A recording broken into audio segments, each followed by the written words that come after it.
पेरियार ने हिंदू धर्म में पसरे ब्राह्मणवाद का कड़ा विरोध किया। उन्होंने तर्कवाद, विज्ञान, आत्मसम्मान, समानता और महिला अधिकार पर खास जोर दिया। वो ब्राह्मणों की बनाई जाति प्रथा के घोर विरोधी थे। उन्होंने न केवल धर्म ग्रंथों को जलाया बल्कि रावण को अपना नायक भी माना। यूनेस्को ने पेरियार को नए युग का पैगंबर, दक्षिण पूर्व एशिया का सुकरात, समाज सुधारक आंदोलन का पिता, अज्ञानता, अंधविश्वास और बेकार के रीति रिवाजों का दुश्मन कहा है।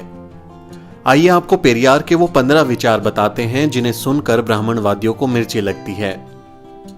दुनिया के सभी संगठित धर्मों से मुझे सख्त नफरत है। उन देवी देवताओं को नष्ट कर दो जो तुम्हें शूद्र कहें। उन पुराणों और इतिहास को ध्वस्त कर दो जो उस देवता को शक्ति देता हो।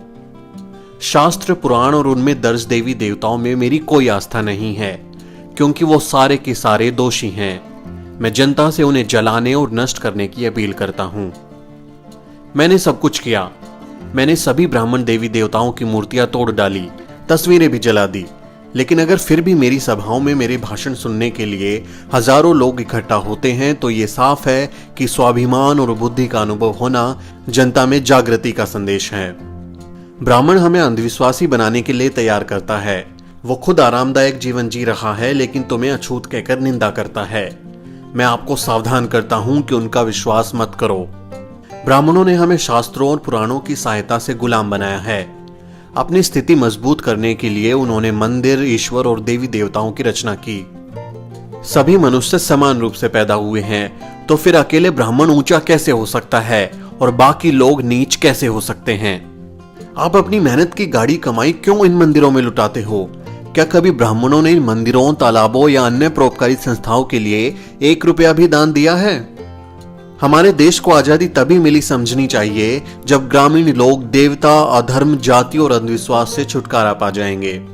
आज विदेशी लोग दूसरे ग्रहों पर संदेश और अंतरिक्ष यान भेज रहे हैं और हम ब्राह्मणों द्वारा श्राद्ध में परलोक में बसे अपने पूर्वजों को चावल और खीर भेज रहे हैं। क्या ये बुद्धिमानी है?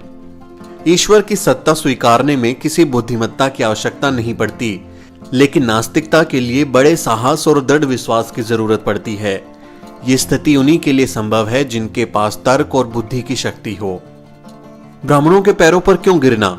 क्या ये मंदिर हैं? क्या ये त्योहार हैं? नहीं, ये सब कुछ भी नहीं है।